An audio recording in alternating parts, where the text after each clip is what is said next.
Welcome, everyone. We're very excited to have you all join us for today's webinar on mastering software delivery, simple strategies to ensure business value.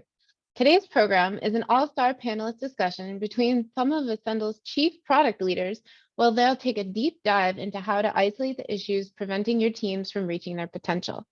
Before we begin the presentation, I want to remind you that we'll be running a live Q&A toward the end of the webinar. We have enabled the Q&A feature, which is in the Zoom controls on your screen. Please feel free to submit questions at any time during the presentation. You can also click on the like button to upvote your favorite ones. If you miss anything in today's presentation, don't worry. We'll email you a link to this webinar recording along with the slide deck. Let's get rolling. So let me just take a moment to introduce you to Ascendle. For those of you who don't know us, Ascendle is a leader in custom software development. We partner with companies as their full service development team to create mobile and web applications to drive their business goals. We offer web, app, and platform development along with product strategy and product design, and we are fortunate to do this with some of the world's top brands. Today's speakers will be Luke, Tom, and Chris. Luke, I'll let you introduce yourself first. Everyone, my name is Luke McConnell. I am a product owner here at Ascendle. Been in the industry for around 5 years now, helping teams deliver based on their product goals and the business delivery. So we're excited to share insights today. You're up. Hey everybody, Tom Schwendler here. I'm a product owner and agile coach at Ascendle. I have been with Ascendle practicing Scrum for 8 years now and seen lots of situations. Really excited to share some of the tips and tricks we have developed over the years. I'm Chris Pinto. I'm a senior Scrum Master here at Ascendle. I have experience in change management, a lot of fun in the Scrum realm in terms of process and procedure, and I will also be today's moderator. Luke? All right, so what are you here for today? We're talking about mastering software delivery. So as we talk about that, first we're going to start off in communicating what we see as current challenges in the market today. What do we hear from our clients? What do we hear from other organizations in the marketplace, in which are things that are happening that are just need to overcome as organizations. And we're going to talk about, when it comes to product, how do we plan well? How do we understand and prioritize the work that we're going to be doing? How do we then track the progress related to that plan, understanding what that is, and maybe adapt, but depending on what is happening in the plan? And lastly, what are signs of a healthy team? It really starts, the ability to deliver starts down at the team level. Are you having healthy teams that can consistently deliver in a predictable way? And what behaviors we see there? So we're excited to really dive in and show, based on all the experiences we've had and the clients that we talked to, some of the ways we've seen success track in this area. So as we get started here, we're going to talk about our challenges. So when we talk about current challenges, we usually hear 3 main things from organizations that can be grouped in a bucket. One is my teams aren't working on the most important thing. The things that they deliver are not the things that I need right now. It's not matching what my market needs. Or I can't get a predictable schedule from my teams. I don't know what's happening or what's going on in the organization, so we can't plan well around that. And lastly, the work that's produced is either buggy or not what I expected it to be. All those things are things that can be very frustrating to businesses. We want to try to help understand those better. But we want to know, what are you as the panelists or people that are attending today challenged with? So we're going to put up a poll here. Feel free to vote for which of these you think is something that you are experiencing within your organization. We'll take a look at what the results are in a second here, and then we'll go from there. The goal for us is we want to make sure we're talking about things that are important to those who are here. So we'll try to keep these things in mind and talk to them as we go about it. All right, we'll give it another couple seconds here for people to go forth. All right, why don't we close the poll and we'll see where we're at. All right, so it looks like unpredictable schedules is the #1 thing. That's something that I know a lot of organizations have trouble with. Also, teams building the wrong product and unacceptable quality are all things there. So good. That means those who are on the panel are still following along with those categories that we see. Unpredictable schedules is something that is often there, and we'll talk a little bit about that as we go forward today. I'm going to hand it off to Tom to talk about what we want to see.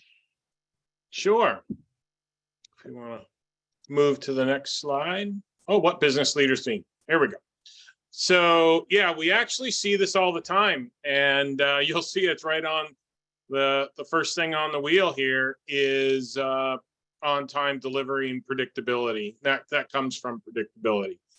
So from my standpoint, in my experience, that's the top thing that business leaders are looking for is predictability and on-time delivery. But with that, they want to have the ability to quickly change focus if needed. Business conditions change. Things are happening all the time. It's a fast food moving marketplace. So we need that ability to change as well. They also want to make sure their teams are creating the right features at the right time, but also with a high level of quality. So obviously those are important things too. They want to make sure they have happy customers. Finally, they want all this being done by happy teams that are engaged in the business to ensure team stability. We don't want the teams to be working unhappy and a lot of churn and people coming and going. That also leads to the stability and predictability of the teams. The main thing is change is all around, and it's just a matter of letting either you control the change or you're letting the change control you. Being on top of your processes and continually reevaluating them, you're able to make yourself to be able to respond more quickly to change and to do so in a way that's not completely reactive. It's all about continuous improvement, and you need to have the discipline around which you can maintain over time. Over the years, we've helped many organizations develop a process to talk to customers, understand their needs, and prioritize the most important features to speed time to market. We're excited to share some of the inner workings of this process to help your teams drive speed, quality, and predictability.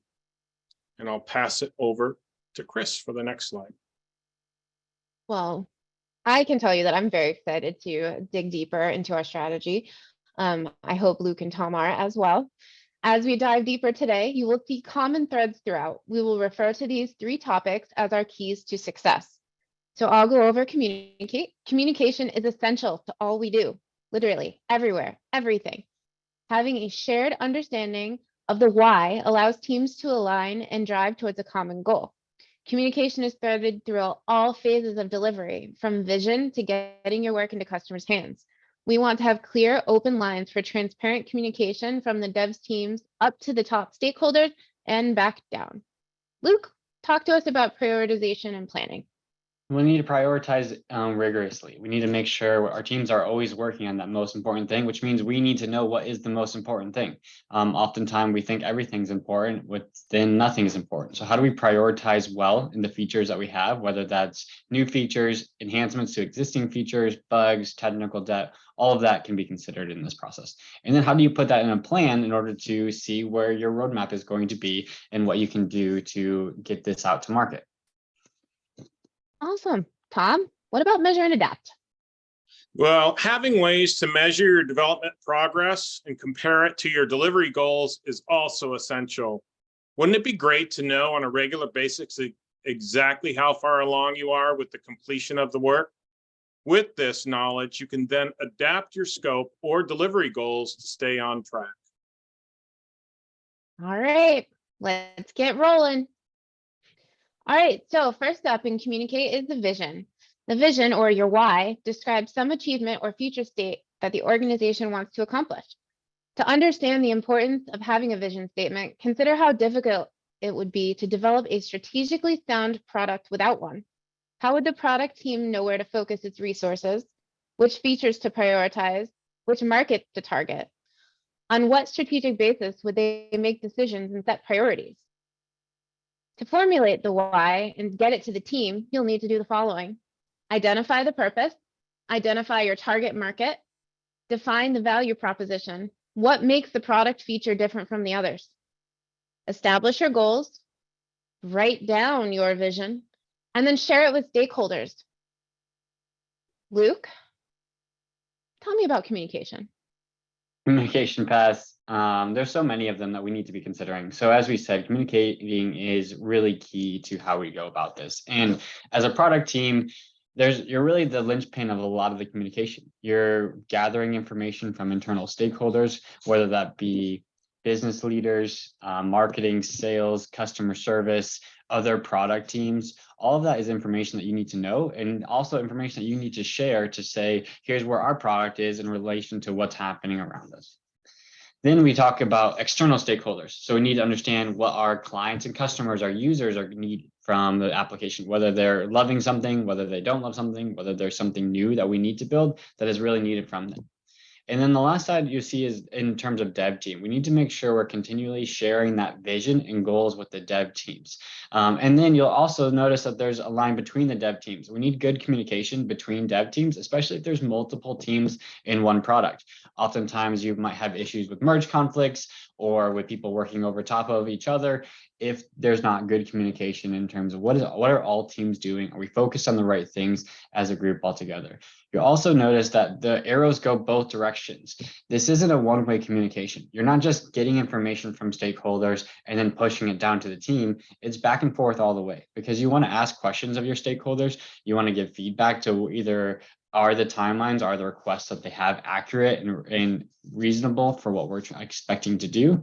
And when it comes to the dev teams, we want the dev teams to give us information. We want their input on, are things possible? Are we going to be able to do things the way that we expect? Or there may be a different way that they can think of to do something better than what we thought of in the first place. So having those open lines of communication where you can be honest and transparent is really important for making sure you're communicating well and working towards success as a total development practice. Awesome, Luke. This goes great with prioritization. So why does prioritization matter? It's important to prioritize features because you have limited time and money and too many potential features. Sitting down and doing prioritization helps us focus on a feature at a time, which allows us to complete items before moving on to others. We want to stop starting and start finishing. So here's a simple rule. Your feature prioritization should flow from your overall product strategy. Your company strategy will inform your high-level roadmap, which tells you what type of functionality you need to build in the short and midterm to satisfy your customers' needs, as well as other internal company needs. There are multiple models for feature prioritization: Kano, Rice, Moscow method, value versus effort. If you're interested in learning more, take a few moments and check out our previous webinars. Today, we'll take a deeper dive into WSJF. Tom? Awesome. I love WSJF. So the main thing is, how do you prioritize work across the different value streams of your organization? There's product, customer service, sales, and engineering. They may all have work that's important to them. How do you compare that work to find out what's the most important for the company? Prioritization model such as WSJF allows you to compare any work along common factors that are important to the business. WSJF, or weighted shortest job first, is a prioritization model that focuses on ordering the work to provide the most economic benefit to the business. Every feature or issue is evaluated using common factors, and a WSJF score is determined. This score is calculated by determining the relative cost of delay of the work and dividing it by the relative amount of effort to do the work. Think of the cost of delay as the money lost by delaying or not doing the work.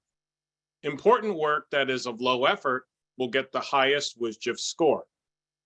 To determine that cost of delay, the work is evaluated across three factors: user or business value, time criticality, and risk reduction and/or opportunity enablement. Each of these factors is given a relative score and added up. This determines the overall cost of delay. Finally, the relative amount of effort to complete the work or job size is determined. The WSJF score is then calculated by dividing that cost of delay by the job size. What is great about this type of prioritization is that it's examining the work across these three factors. By doing that, you're able to compare very different kinds of work. For example, a new feature that's important to sales may have a high opportunity enablement value. An enhancement to an existing feature may have a high user value. And some tech debt work, like updating the version of a mobile framework, may have a high time criticality. So by doing that, you can give them all, you can compare them all on common factors. So I think now we're going to try doing a WSJF exercise. Yeah, so we wanted to show how using a technique like WSJF for prioritization is helpful. On webinars, at times we give a lot of information, and we also want you to be able to figure out, how does this actually work and how can I apply it to my business and what I'm doing. In a previous version of our webinar, we did a art of estimation session. If you're interested in more things about estimation and timeline delivery, we have a great webinar there. But in that, we actually built together on the webinar a little pizza ordering application, talking about different features that we might need to see if I was going to order a pizza online. I think all of us love pizza for the most part, and most people have also ordered online at some point. So we should have an idea of what these things are and what the application is going to be. So here's our actual backlog that we built together with a number of items that we think are must-haves or nice to haves. And we're going to look at these first items and features related to now that we've had the estimate in terms of what will the timeline potentially be to do this, what's the right order to do the work? So we've taken the must-have items in our backlog and we put them into what we call a WSJF template. This allows us to begin doing that work to understand what is the most important work for us to start on based on this weighted shortest job first. So what we're going to go ahead, we have these items related to, as a customer, I want to review my orders so I can see what I purchased in the past. That's the idea of, if I've bought a pizza in the past, I want to see what I bought so I can maybe buy it again. The ability to customize your pizza, the ability to ship your pizza for delivery to your home location. I want to modify a list of products, as maybe that's more on the administration side. I own the pizza place and I want to modify my products. And lastly, as an admin, I want to manage my restaurant menu. I want to add specials and things like that. So we have this idea of all these things that we're going to need, but what's the order that we need to do them in? So we'll take through, and we have the job duration size already from our estimation session. Our team has helped us come up with that. And now we can talk about, with user or business value, time criticality, and risk reduction of each of these items. What we say is WSJF is a relative size estimate. So we're trying to understand what are each of these in terms of size related to the others. It's not necessarily we're going to know that this is exactly this or this is exactly what, because people are pretty bad at estimating in general, but we're really good at comparing sizes to other things. So what we've done first in all these WSJF exercises, we recommend that you find your highest and your lowest, or your biggest or your smallest in each of these categories. So to save some time for us on the webinar, we actually went and did the largest and smallest for each of these categories already, and we'll talk through maybe why we decided that. That's your first step in each of these. When you have a list of features that you're trying to decide or prioritize, go ahead and find that highest and lowest number first. And then you can do all the others in relation to those. Is this bigger? Is this smaller? Is it a little bit bigger? Is it a little bit smaller? It allows you to have that better estimation skills based on something that is more tangible. Tom, you're going to talk to us first about the user business value portion. Yeah, so really the user business value, think of that as, really what is the relative value of this user story or this feature to the customer or to the business. So some questions that you might ask is, do users prefer one feature over another? What's the revenue impact to this feature to the business? Is there a potential penalty or other negative effect if we delay doing this feature or user story? So those are some of the main questions to ask yourself while you're evaluating. So what we've done here is we have set our upper and lower limits.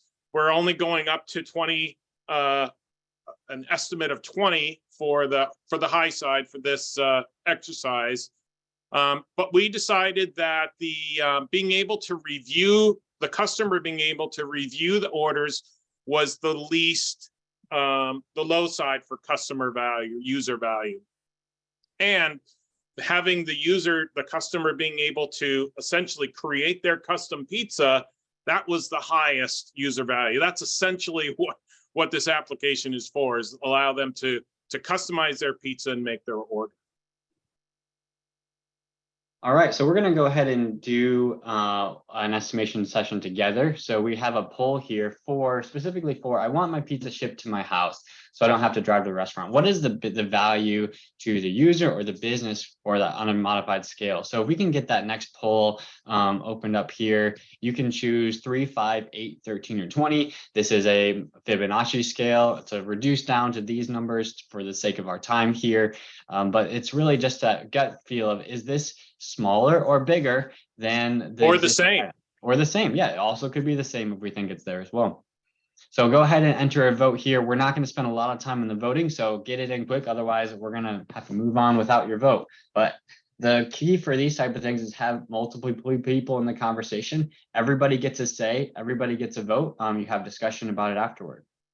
So I think that poll's been up there for a little bit. Hopefully you've gotten your answer in. Not, go ahead and put it in there, and let's go ahead and close the poll and see where results are at. So it looks like our 5 is our biggest. 13 is also right in there. Typically you might look and see, okay, if we're split this closely, you might then say, okay, let's have a quick discussion about where this would be. So thinking about having that delivery, looks like it's maybe not extremely valuable. That's for 5. I kind of agree with that. For the business wise, it doesn't really bring in more revenue having them there. It doesn't really add a whole bunch of more benefit. It does help the user because they can get delivery, but it maybe isn't really all that impactful. So I think a 5 makes sense. Tom, what about yourself? Yeah, for the sake of things moving along, I can agree with that. I feel it's pretty important to be able to, I think now in the days of DoorDash and Uber Eats, that delivery is pretty important. So I might push it up to that 8 level. We had some 13s too. I think 8 might be a good compromise, actually. True. 8 would get us in more in the middle of those values. Great. All right, we're going to do one more for us to practice in terms of the business one here. So the next one is related to, I want to modify the list of products. So it's as a administrator, I own the business and I want to see I want to change products that are available to be able to do that on my own without maybe needing a developer or having to go in the database, those types of things. So let's go ahead and open up the poll here and we'll go ahead and vote on what we think in terms of the user value for the businesses here.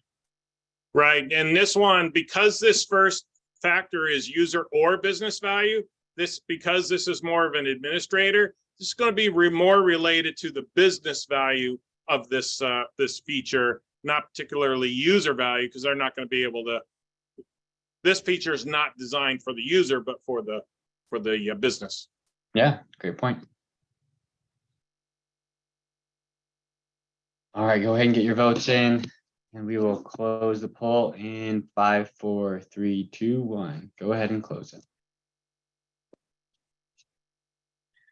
All right, looks like 8s are the number one, but 13 and 20. So it definitely seems more valuable than less valuable in terms of the business. But I think we're landing at 8. We have a couple at 2s and 13. So we want to put it more at 13 there, Tom. Kind of. I would agree with that. It's pretty important for the business to be able to modify their products.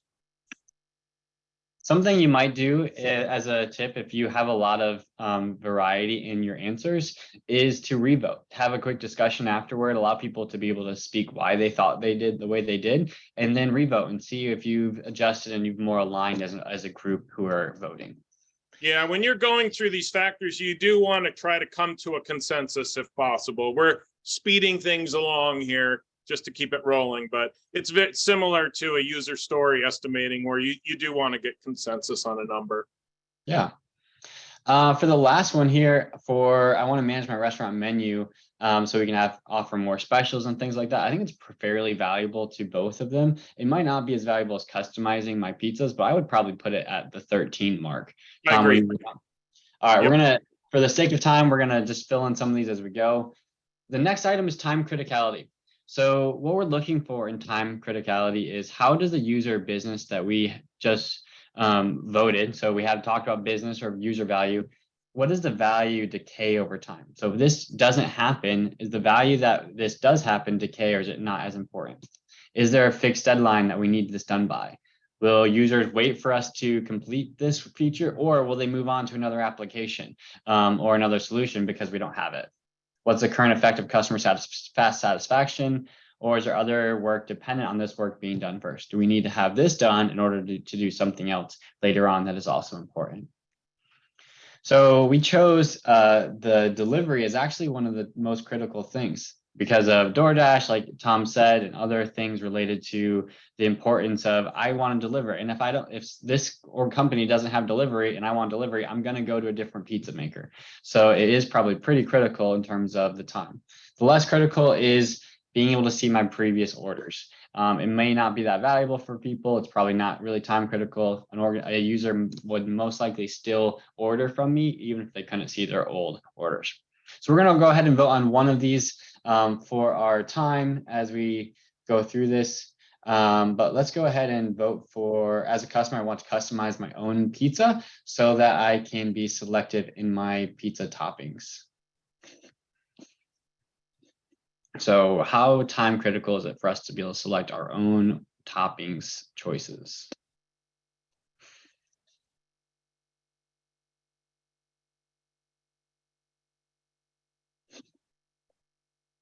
We can get your votes there. If you have any questions as we're voting, you can always put them in the poll. We will bring them up later, or if it's something we'd want to talk about in the moment, we might answer them in the moment. So feel free to answer questions as we go. Let's go ahead and close the poll then. All right, 20 seems pretty important for us. So we're going to go ahead and throw that in there as a 20 on the top. Tom, go ahead and talk about risk reduction and opportunity enable. I'm just going to fill in the others just for the sake of time. Sure. So there's actually two ways to look at this factor. One way, does this work protect your company against risk? The other one is, does it add potential or open new markets or initiatives? So some questions that you might want to ask when thinking about this factor. What else does this do for the business? Does it reduce the risk or future delivery? Is there value in the information that we'll receive by doing this work? Or does it enable new business opportunities in the future? So those are some of the things to kind of think about when we're evaluating this factor. All right, thank you, Tom. So as we look at this, let's go ahead and take a vote on a different one. We'll talk about, as an administrator, I want to modify the list of products so I can adjust our offerings over time. So does that allow us for a high risk reduction or a lot of opportunity enablement, or not a large amount of that? So go ahead and take your votes there.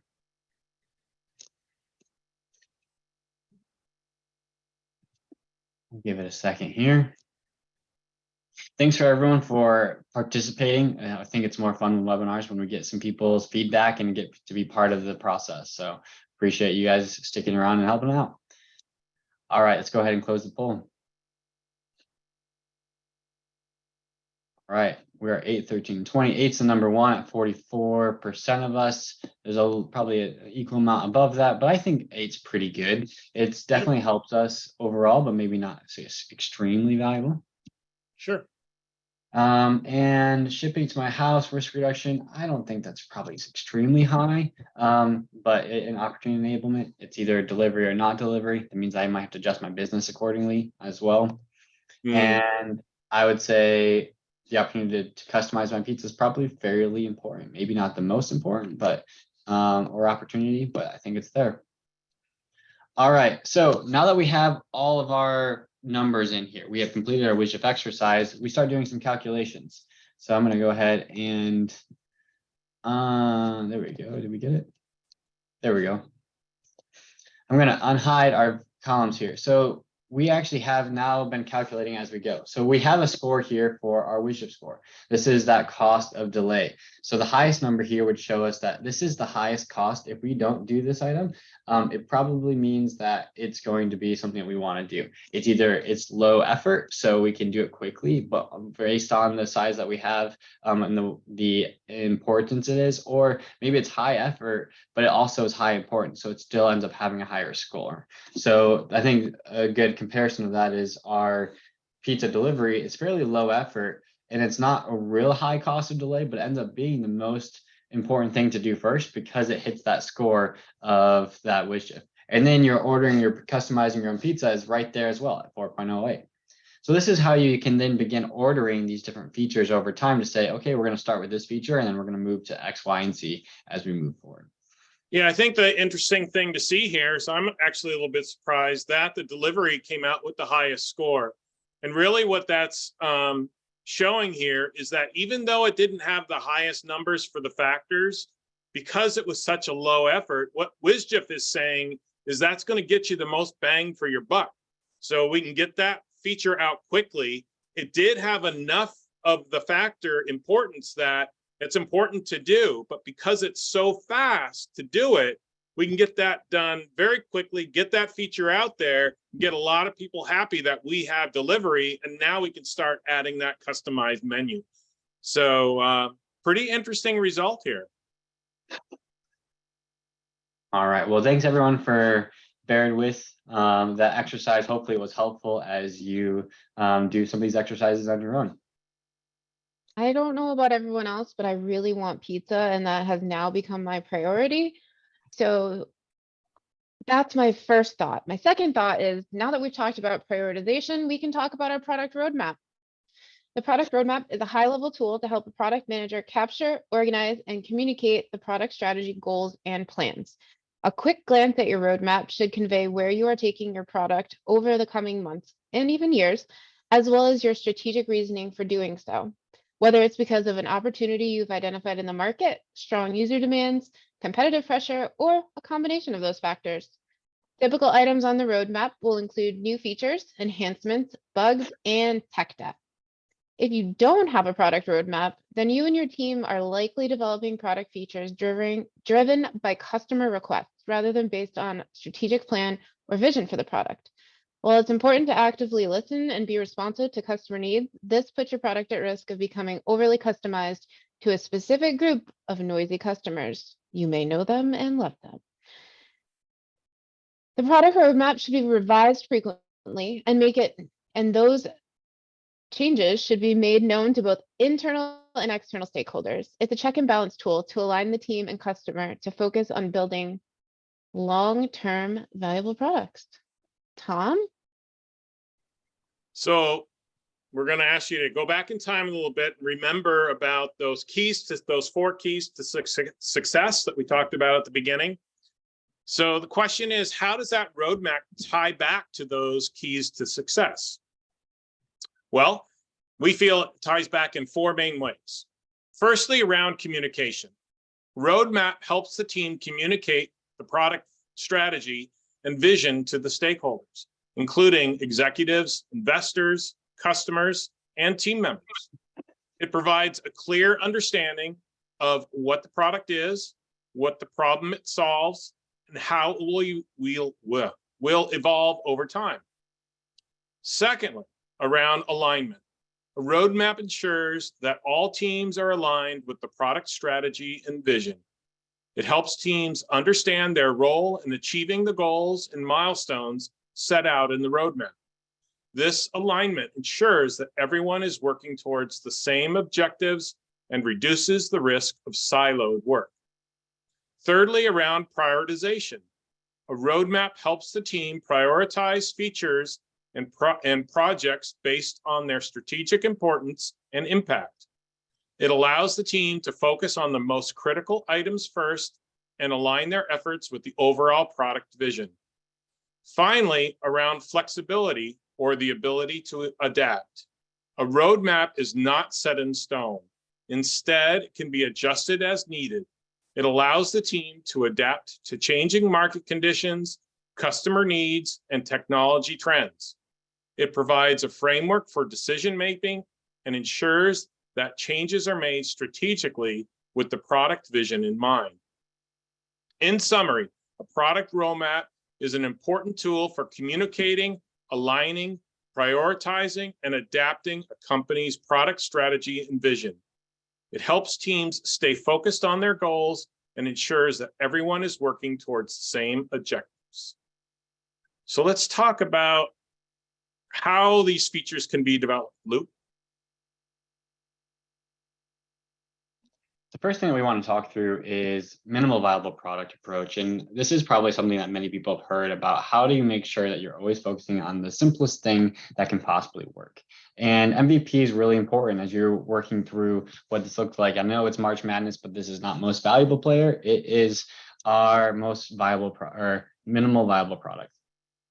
And as we do this, it's something that's fairly well known, but oftentimes organizations are bad at this. It's bad at determining really what is the minimal viable product that can be done. And the key to do that is to iterate. So it's how do you begin doing something and get it in front of a group of people? It doesn't have to be the thing that you end up shipping to production or moving out, but you actually build something, you give it to people to look at and work with and get feedback on and decide, is this a minimal viable product? If not, then you move forward. So on our example here, you'll see the first item is just a single wheel. If I'm thinking about a transportation device, something to get me from A to B, a single wheel is not going to be very helpful unless I'm really good at log running. That would be the only way that a wheel would really help me out. A scooter or a skateboard actually begins allowing to help in the age of transportation. So that could be there, but you might get it in front of people and they realize, our user's balance is really bad. So we need to have a scooter and have a little bit extra room for balance, or that's still not going to be enough. We need to get to the bike before we can release. But if you're able to do those iterations and build upon, then you can know at what point does it really make sense for us to release this, and you can adjust your plan accordingly. And then you keep growing. You don't end it if you need to. You gather more feedback based from more user base and understand where do I need to build the right things. We often set ourselves behind in our plan because we think we need to build this grandiose thing. In reality, we probably needed to build something smaller and make sure that we're building the right thing every time. It gets us back to my teams aren't building the right thing. Well, we need to make sure we're constantly understanding what is the right thing based on what we've built so far. So that's what that minimal viable product approach is all about. Thanks, Luke. Now I'm thinking about my MVP pizza approach. Let's talk about setting measurable goals. Product goals act as an effective communication tool between product teams. They ensure that everyone is working towards the same purpose within an organization. Goals allow us to measure progress towards meeting product release dates, give us insight into what's most important to the business, and help determine if a product is ready for market. To establish goals, think about 3 questions. Why? What's the intrinsic reason for pursuing the goal? How? What are the specific steps necessary to achieve it? And what's the outcome you'll deliver? We have to make sure our goals are smart, specific, measurable, actionable, realistic, and time-bound. Next, we need to write them down and share them. Communication. On the screen, you'll see an example of a product goal broken into key initiatives. Note that the goal is measurable and the initiatives are SMART.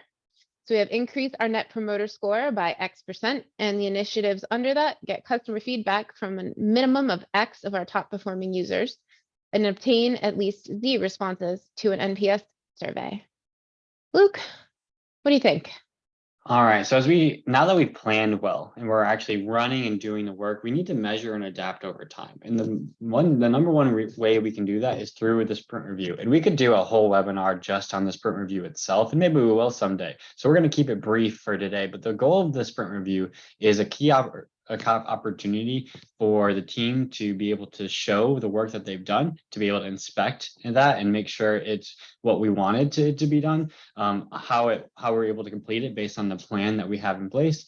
And after we've done that kind of show and tell, we then start looking at, okay, do we need to adapt based on this? Is there anything from our plan that we've done that, well, we haven't gotten as far as we did, or I saw something in the demonstration of the work that we've done that now means that we don't have to do this other thing because we're in a good spot. So it's that idea of how do you use the sprint review for a time of feedback and discussion that allows you to adapt to make sure as we go into the next sprint, we're again going to do the right thing, making sure we're understanding what that right thing is, whether there's something in in the market that has changed that needs our plans to change, or our timeline, or things are taking longer than we expected. But because we have different tools in place for us to understand how long things are taking and how we're doing in terms of our roadmap, we can then make those better decisions. One of those tools is a release burn down report, which Tom's going to talk about.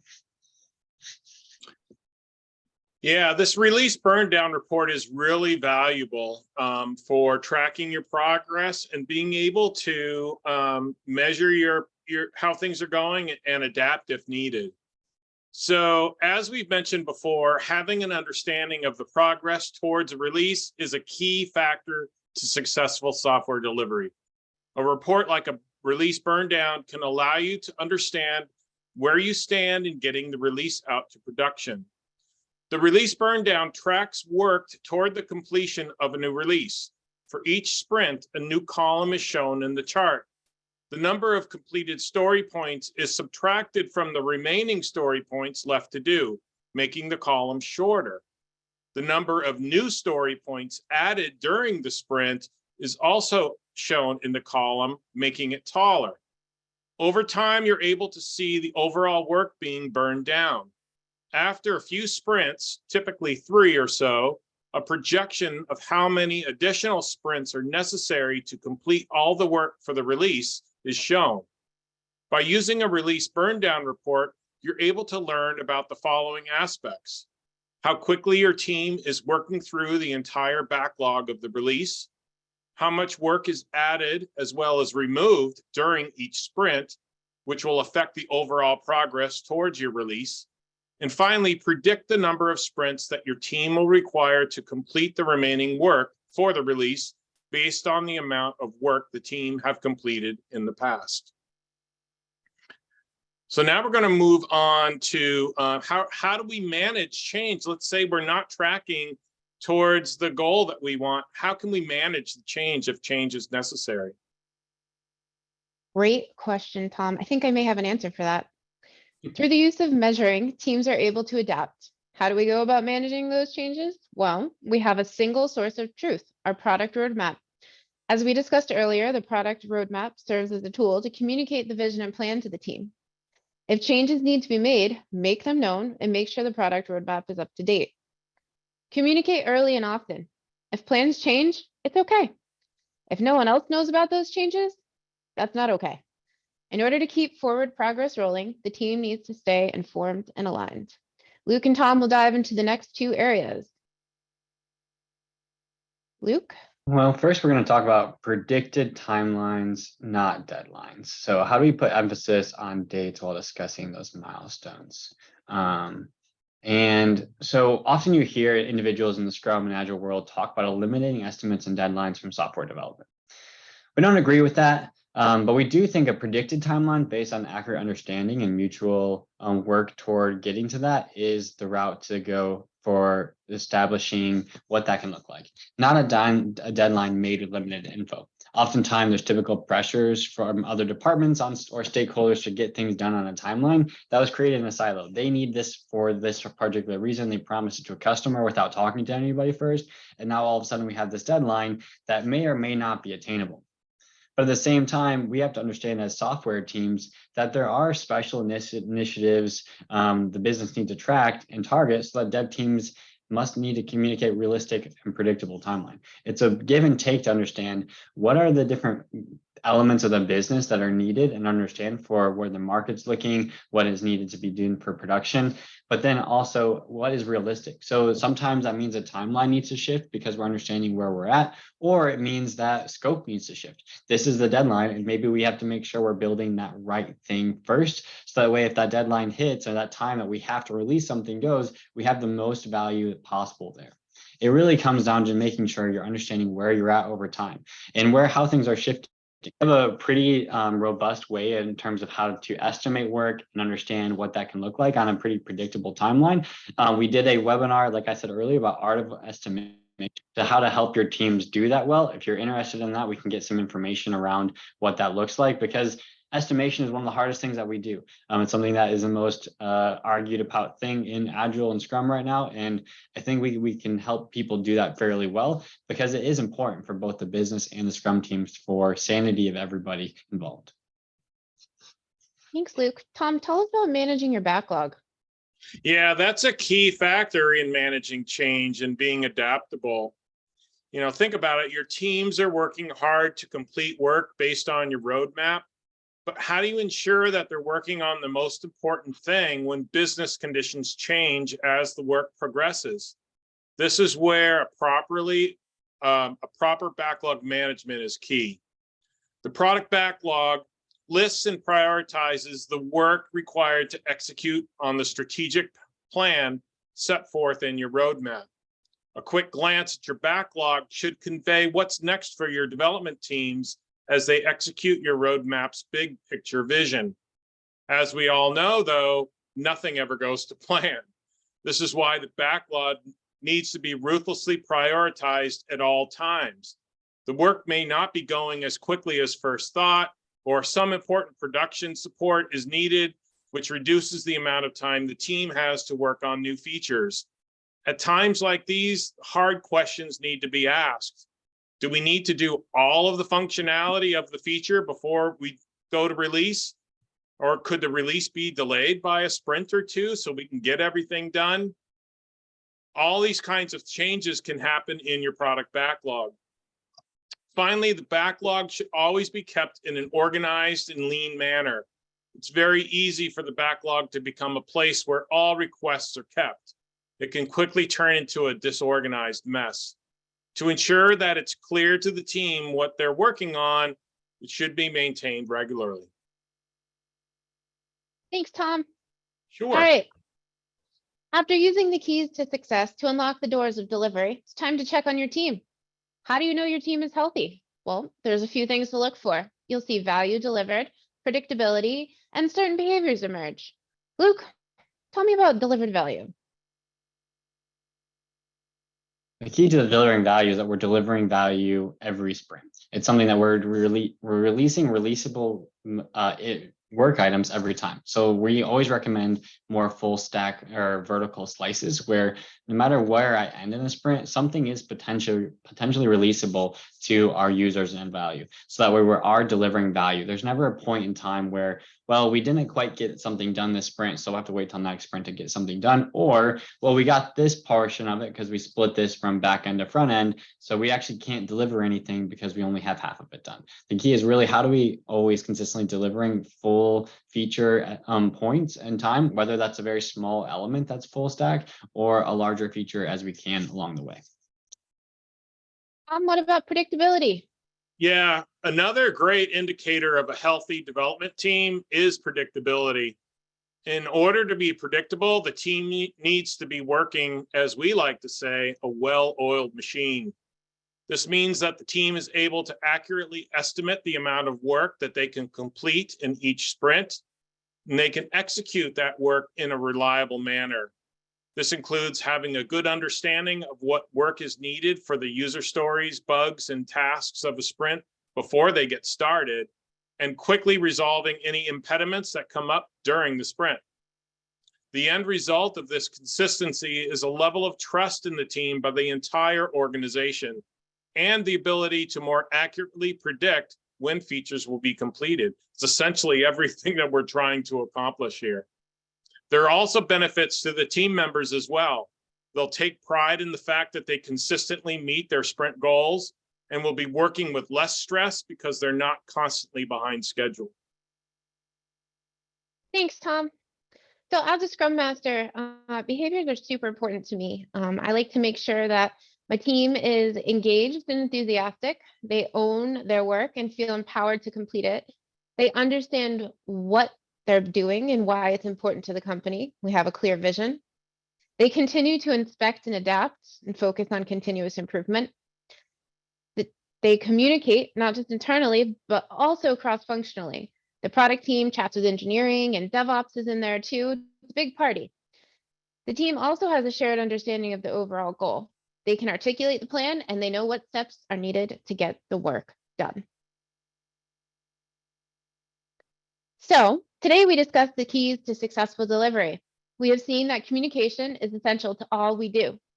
Having a shared understanding of the why allows teams to align and drive towards a common goal. It is also for teams to pivot when necessary and allows for quick feedback cycles. Prioritization and planning are must-haves. Having a roadmap that has been thoughtfully prioritized allows for better communication and the ability to measure progress towards the goal. The roadmap allows for big picture planning. Measuring and adapting allows teams to see progress, make changes, and pivot as needed. Setting clear, measurable goals and tracking them, along with iterating on lessons learned, are also essential to continuous improvement and consistent delivery. Using these 3 keys, you will get your team on the path to healthy, happy, and engaged. And you'll also get them into the mix of delivering value and quality on time and in a predictable manner. Time for some Q&A. Yeah, so I'm just looking at, as you were talking, I was looking at some of the questions that have been coming in. First one from Jim talking about release burn down will only provide accurate information if all release work is estimated, correct? So if the release is large, this would be a big upfront design and plan. That's right. Release burn down is only as valuable as the data inside of it. So if you don't have all of your work estimated, at least at a high level estimation, then it isn't going to be accurate. So we do recommend that all your work that you have planned for a release is estimatable. So that means if you have a very large release, there's a couple things that you might have to do. You might either have to trim down a release, find a smaller release increment that you can do that you can have a better prediction on what it is, or estimate more at a high level. Do larger stories, don't have to dive into every detail, understanding that it's a relative size. You won't know all the answers right up front. You'll know them over time as you build. And then as you begin working through, you'll begin splitting those stories to smaller, adding more detail, and your release burn down will adjust because you might reestimate work and might move, but you can see what that is doing over time. The key for the release burn down is it helps you to have that consistent communication channel to show where things are going. Yes, it might adjust every 2 weeks somewhat, but if we have things fairly estimated well and we have a team that's on a predictable cadence, it can be helpful over time. If you want to know more about estimation, we have a whole other session and we really dive into it. We'd also be happy to have another one-on-one session with your organization about what that could look like for what you guys are seeing. I got another point on that question, and it's a common thing that I think sometimes people get hung up on. When we talk about this high-level estimation, you don't need to have your complete designs done before you can estimate. You can estimate stories, large level epics, even at a high level without any designs done. As long as the main things of what you're trying to accomplish are there, you can come up with like what we call swag estimates. At least it puts it in the order of magnitude. How much work is it going to be based on, is this really a complex thing? Are there a lot of systems that we have to be able to coordinate and communicate with? Or is it pretty much a straightforward, type of thing that we're doing? Doesn't really matter at that point, at that super high level estimating, whether it's going, what's the design and what are the details of what the user flow is going to be. So don't feel like you have to get all of that design work done. You can have high level acceptance criteria from the feature level, really to define what is it you're trying to accomplish with that feature. Thanks, All right. Tom.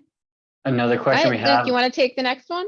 Yep. So there were the values in WSJF, Fibonacci values or something else. They were Fibonacci values. We just did a small subset of 3, 5, 8, 13, and 20. That the Fibonacci is helpful because it gives you that kind of breakdown and difference between the sizing, so you're not arguing over whether something is a 3, a 4, or a 5, or a 5, a 6, 7, or 8. It really makes you choose one or the other.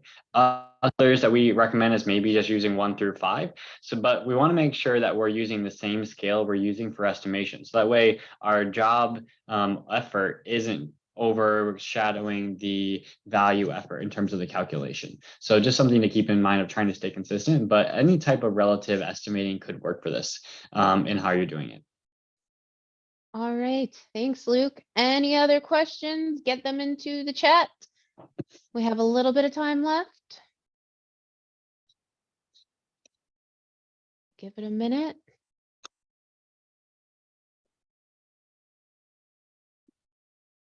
All right, well, if we don't have any more questions, thank you so much, Luke and Tom, for spending time talking us through mastering software delivery. Thank you, Chris. You too. Yeah, Thank you. We appreciate all the time and effort you put into this, and we look forward to hearing more from you. We also want everyone to know that we will be sending out the email with the recording and deck, so look forward to that. And as always, please reach out to us and let us know how we can help. Thank you, everyone. Thanks Have a all. fantastic rest of the day.